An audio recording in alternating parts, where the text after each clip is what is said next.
एक और टॉपिक पर मैंने हमेशा से सोचा था जब आप मिलेंगे तो मैं ज़रूर बात करूंगी, क्योंकि आप कई इंटरव्यूज़ में जिक्र करते हैं बट सिर्फ टच होता है वो टॉपिक। मैं एक ओशो फॉलोअर हूँ, ओशो सन्यासी हूँ इनफैक्ट मैं। अच्छा। हाँ, मैंने ओशो सन्यास लिया हुआ है, मेरी माँ भी।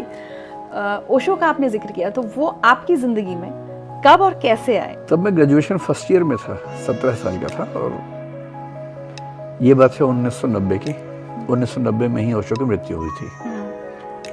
मृत्यु शब्द आपको छुप तो नहीं रहा? क्या बोलते हैं? नहीं, हम लोग उसमें नहीं। हाँ, ओशो ने शरीर छोड़ा था। शरीर छोड़ा है ना। तो उस समय बहुत ज़्यादा लाइमलाइट में वो थे।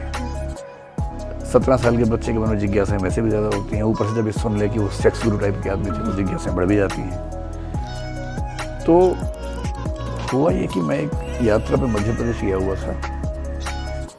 शायद ये 1-2 साल बाद की बात है, 18-19 की उम्र की बात है। भारत सरकार का एक प्रोजेक्ट था, उसमें सिलेक्शन हुआ था।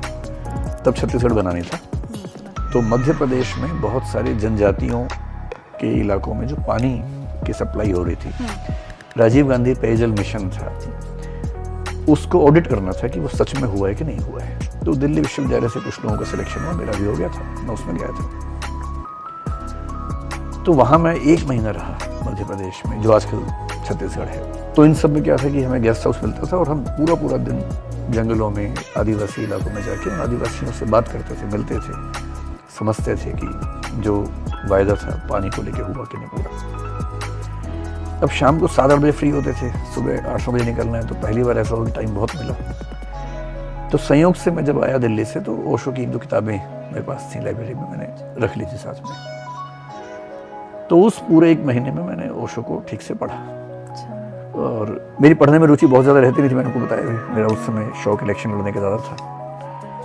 और मुझे पहली बार जो किताबें पढ़ के लगा कि पढ़ना एक खूबसूरत चीज़ है, वो ओशो की ही किताबों से लगा, क्योंकि उनकी बातें बहुत रीजनिंग वाली होती हैं, रैशनल होती हैं। तो जिसको बोलते हैं बह जाना, तो मैं बह गया था उनके साथ। मुझे लगा कि इससे परे तो अंतिम सत्य हो ही नहीं सकता।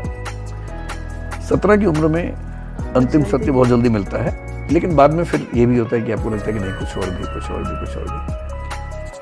तो ओशो को मैं अक्सर ये कहता हूँ कि मुझे एक नॉन सीरियस, नॉन एकेडमिक व्यक्ति से एकेडमिक क्यूरियोसिटी वाला व्यक्ति बनाने में जो टर्निंग पॉइंट है वो ओशो है।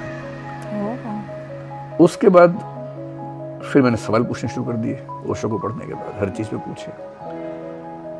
तो अब मैं जहाँ रहता था वो एक आरएसएस के ग्रुप का एक हॉस्टल था, फिर मुझे वहाँ भी सवाल दिमाग में आने लगे। मेरे कॉलेज में कई दोस्त लेफ्टिस्ट थे, उनसे भी सवाल पूछने लगा। तो धीरे धीरे मैंने पाया कि कोई विचारधारा ऐसी है नहीं जहाँ टिका जा सके। सबसे अच्छी बातें लेते रहो, किसी से जंजीर बांधने की ज़रूरत नहीं है।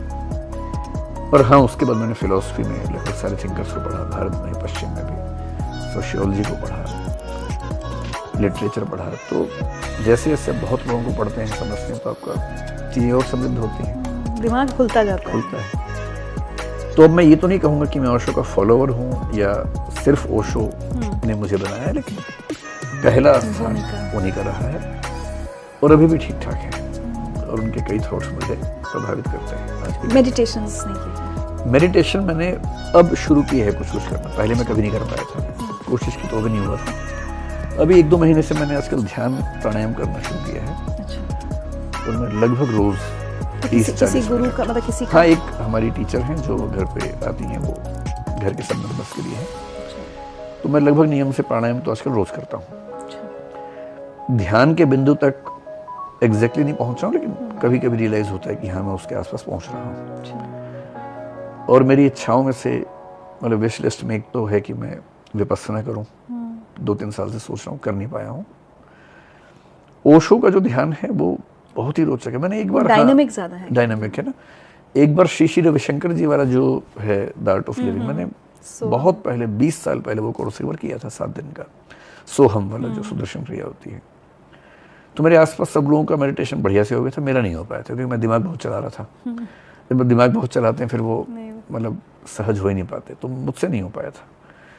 अब मुझे लगता है कि मैं उस भाव भूमि पर हूँ कि शायद मैं ध्यान कर पाऊंगा। तो ओशो का डायनामिक मेडिटेशन जो है, मुझे लगता है कि जैसे रविशंकर जी का है, तो वो बहुत इजी है किसी नए आदमी के लिए, क्योंकि म्यूजिक के रिदम पे हो जाता है। सारा खेल इस बात का है कि आपका पूरा ध्यान एक बिंदु पर केंद्रित हो जाए। अब किसी को ये कहना कि इस चीज़ को देखो तो वो बहुत आसान नहीं होता है। रिदम पे फोकस करना आसान है, तो सोहम के साउंड की स्पीड और आवृत्ति बढ़ने से ध्यान लगाना। आपने देखा सोहम वाला कैसे एक बार होता है किया ना? है हाँ। इनफैक्ट मैंने। तो उसमें क्या होता है, कभी धीरे बोलेंगे, कभी तेज़ बोलेंगे, इतना तेज़ रिपीट करेंगे, स्लो रिपीट करेंगे, उससे होता ये कि आप उसी में खो जाते हैं कि धीरे है कि तेज़ है, तो ध्यान फोकस हो गया आपका। ओशो का तो मुझे लगता है कि ज़्यादा प्रैक्टिकल है, हालांकि मैंने किया नहीं। ओशो का मुझे लगता है बहुत साइंटिफिक है, बहुत साइंटिफिक है, क्योंकि डायनामिक मेडिटेशन मैंने पढ़ा है उसके बारे में। उसमें जो रेचन होता है ना सुबह पूरा हाँ, निकाल दो, अब जो उसका सेकंड पार्ट शायद वो होता है मेरे ख्याल से। भयानक होता है वो।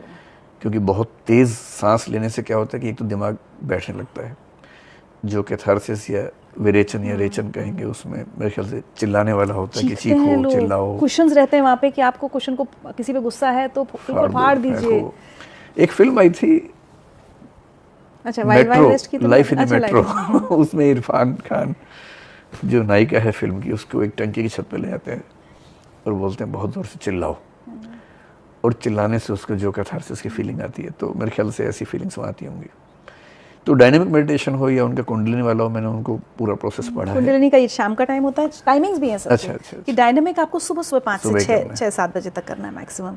कुंडलिनी नॉर्मली जब कैंप में हम लोग जाते हैं तो ये 4-5 बजे, लंच के 2-3 घंटे बाद कराया जाता है। एक नाद ब्रह्म होता है, वो पता नहीं आपको? नाद ब्रह्म तो माय गॉड, उसमें आधा घंटा सिर्फ हमिंग जैसे हम लोग करते हैं, और उसके बाद बहुत भ्रामरी की तरह, लेकिन उसमें कान बंद नहीं करने थे। और अगले 2 चरण में हाथ इतने धीरे, तो मैं जब शुरू में गई तो मैंने ऐसे मुझे लगा घुमाना ही है, तो उन्होंने कहा आपका माइंड बहुत ज़्यादा ही भाग रहा है, तो उसको इतना स्लो कर देना है कि पता ही ना चले कि हाथ मूव कर रहा है।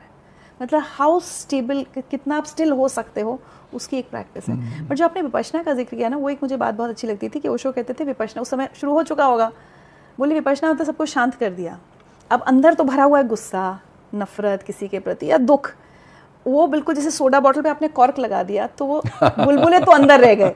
तो वो हमेशा कहते थे कि विपश्यना करना है तो पहले 21 दिन डायनामिक। हाँ, ये बात भी ठीक है। जो निकालना है जब निकल जाएगा तब शांत बैठ पाओगे, बट 21 दिन डायनामिक अगर आप करेंगे तो आपको बहुत फर्क पता चलेगा। नहीं, जितना मैंने उसका सिस्टम पढ़ा, मुझे लगता है कि वो शायद 2-3 दिन में ही रियलाइज होना शुरू हो जाना चाहिए। हाँ, मेरी मतलब आगे की योजनाओं में मेडिटेशन में सिद्धहस्त होना भी है। 80,000 में लाए हो? कहाँ से? उड़ीसा से। उड़ीसा से? वहाँ पत्नियां मिलती हैं 80-80 हजार में? मिलती है ना गुरुजी। अच्छा, तो जब 80,000 की ले आए हो तो इससे महंगी भी थी क्या? 1.5-2 लाख वाली भी थी क्या? गुरुजी ने है ना हमसे प्यार का खेल खेला है। इनको मैं 80,000 में खरीद के लाया हूँ और इनने गांव में किसी और से प्यार कर लिया। अब इनने किसी और से प्यार कर लिया? लाए 80,000 आपको के और वो प्यार किसी और से हो गया। दुश्मन तो आपको 80,000 आप इसलिए कहते हैं, आप लगता सस्ता ले आए, थोड़ा महंगे ले आते तो बढ़िया चलती पत्नी। अब आप ही बताओ, अब हम क्या करें? अब तुम राम राम जपो और क्या करोगे? 80,000 में लाए, वो कहीं और सेट होगी, अब तुम राम राम जपो।